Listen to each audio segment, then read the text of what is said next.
भाग्य तुम्हारे हैं, तुम्हारे घर संत पधारे हैं। भाई जी बड़े भाग्य तुम्हारे हैं, तुम्हारे घर संत पधारे हैं, तुम्हारे घर संत पधारे हैं, तुम्हारे घर संत पधारे हैं।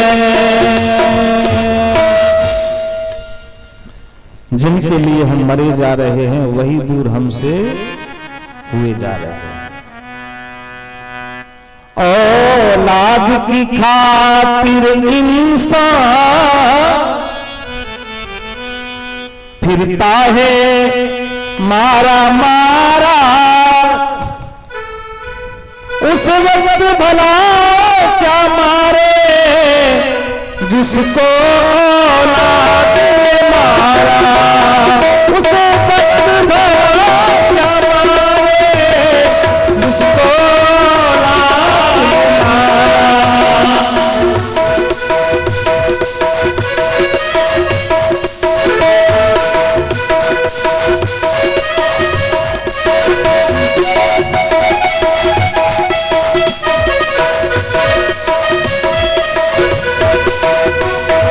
औलाद की खातिर इंसान फिरता है मारा मारा, उसे वक्त भला क्या मारे उसको औलाद ने मारा।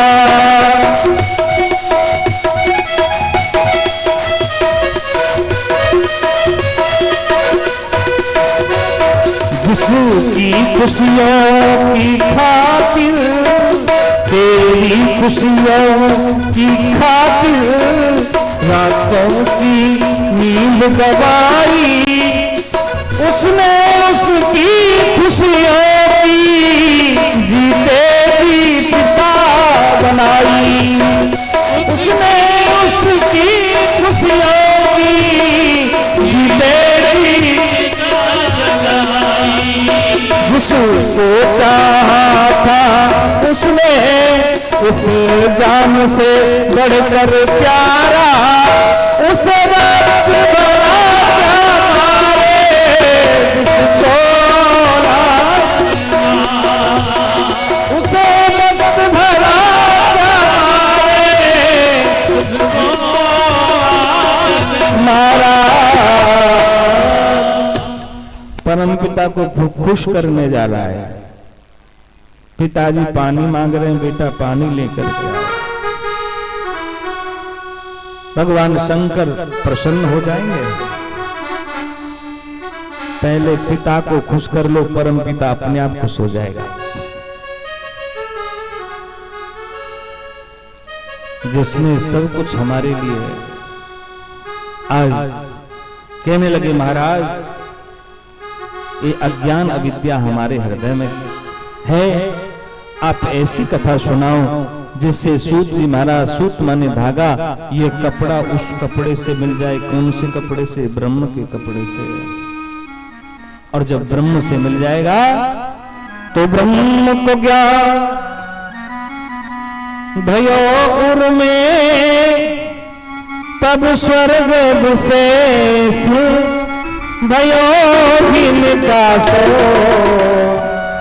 रण में बिछरे जब सूर सुनो या जीवन को समझे तिनका सोजन इंद्रिय दीप अधीन करी तिन तन नारी भयो तिनका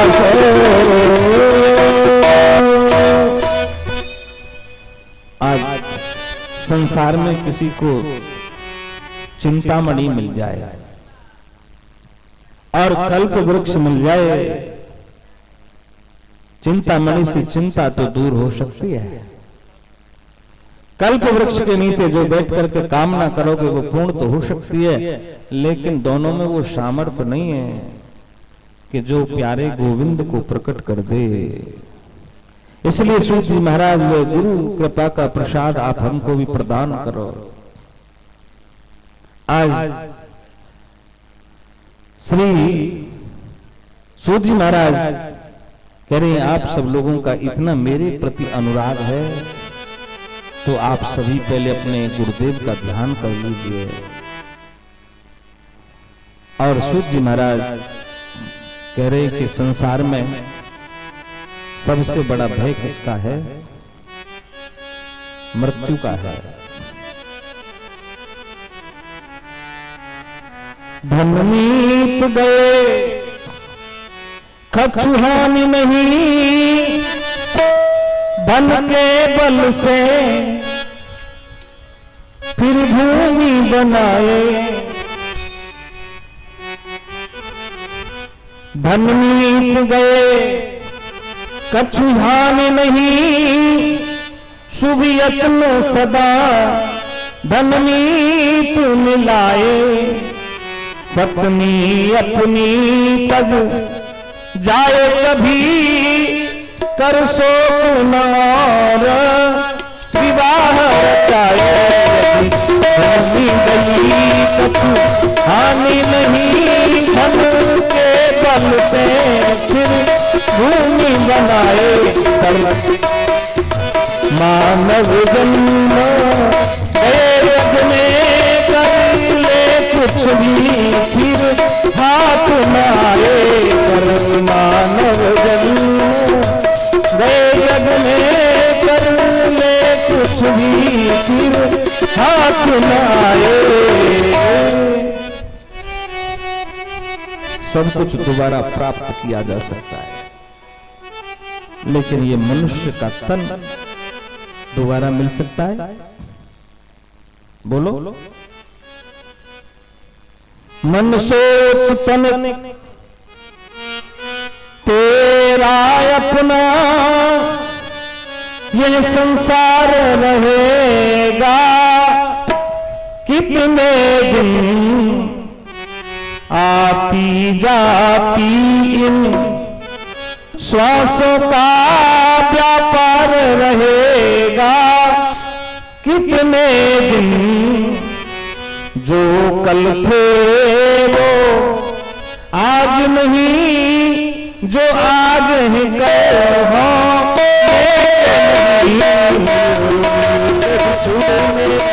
बालों का फिर साथ मिलेगा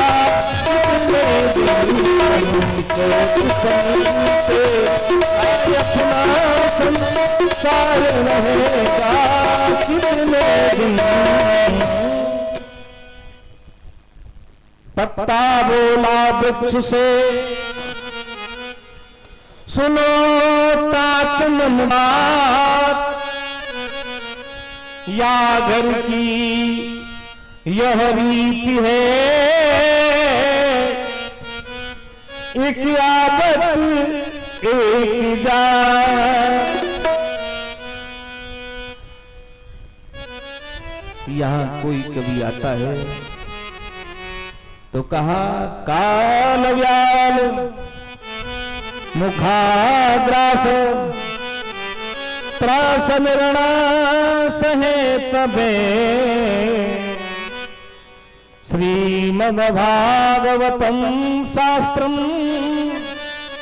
कलौ कीरेन भाषितम।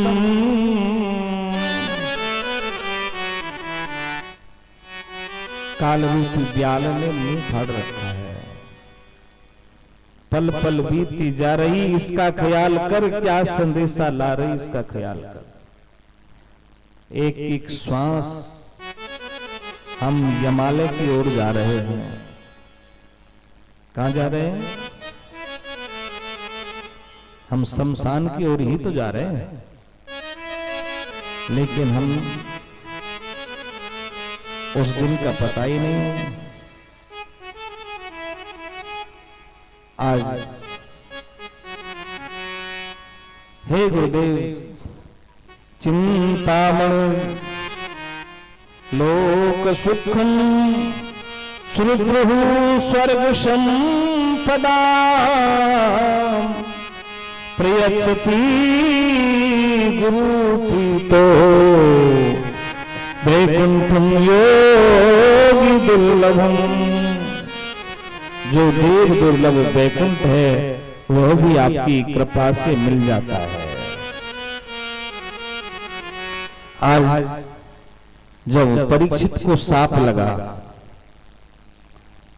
7 दिन में मरना है, देवता लोग अमृत का कलश लेकर के आए कि ये अमृत आज परीक्षित को पिला दीजिए और ये कथा अमृत हमें दे दीजिए।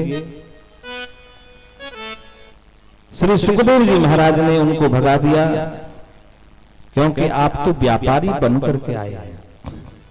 श्रद्धा से सुनने के लिए आते तो आपको जरूर मिलती। विचार करने लगे, आज ये देवताओं के अंदर परमार्थ का भाव जागृत कैसे हो गया। विचार करने लगे। आदि पर्व महाभारत के अंतर्गत एक बार गरुड़ ने अपनी मां वनिता से पूछा, मां तुम हमारी जो मां कद्रू है उसकी आप सहचरी कैसे बन गई, दासी कैसे बन गई। उन्होंने कहा कि बेटा, पराधीन सपने सुख नाई, करी विचार देखो मन माही। पराधीनता, तो मां पराधीनता से मुक्ति कैसे होगी। यदि बेटा तुम स्वर्ग का अमृत ला करके दे दो तो मैं कद्रू के दासत्व से मुक्त हो सकती हूं। मां का आदेश, गरुड़ जी महाराज सीधे स्वर्ग लोक में गए, जहां पर देवताओं का पहरा था।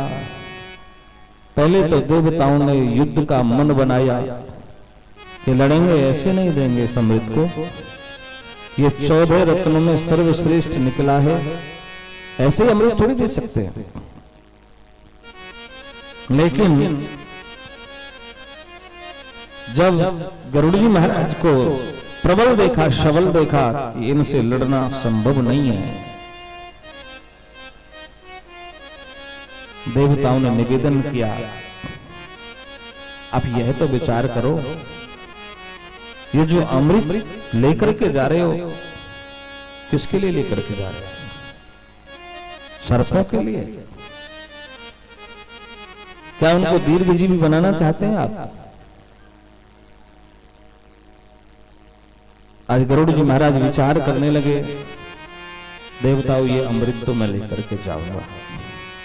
जैसे ही गरुड़ जी महाराज ने अमृत का कलश उठाया, जाकर के मां कद्रू के समक्ष रखा, वहीं से देवताओं ने उस अमृत का अपहरण कर लिया। किसी की आवश्यकता पड़ने के बाद भी देवताओं ने इस अमृत को नहीं दिया। लेकिन आज ये देवता स्वयं ही इस अमृत को लेकर के आ गए, बात समझ में नहीं आई। प्रपश्यामो वयं सर्वे श्रीमद्भागवतामृतम्।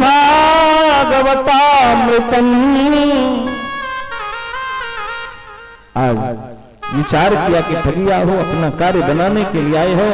अरे बराबरी की वस्तुओं में अदला बदली होती है, दोनों में क्या अंतर है? को स्वधा को कथा लोके, को कांच को मणिर्महान। ब्रह्मरात्रो विचारयैव तदा देवांगहास।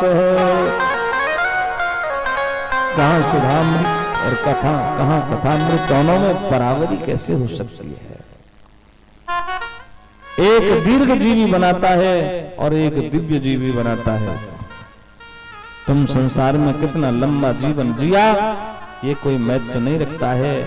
महत्व ये रखता है कि तुमने जीवन कैसे जिया। बोलो, आप सब लोग राम जी को जानते हो कि नहीं जानते? सब जानते हैं राम जी के माता जी को, राम जी के पिताजी को, राम जी के बेटों को, राम जी के दादाजी को, परदादा जी को, उनके दादाजी को, सबको जानते हैं कि नहीं? अच्छा, तुम अपने पहले 5 पीढ़ियों के नाम बता दो। बस दादा परदादा, उसके बाद में नहीं जानता, क्योंकि जो राष्ट्र और समाज के लिए जीता है उनका नाम संसार में अमर होता है। भगत सिंह को सब जानते हैं कि नहीं जानते? सब जानते हैं। महाराणा प्रताप को सब जानते हैं, क्योंकि इन्होंने राष्ट्र के लिए दिया है। और राम के बेटे कृष्ण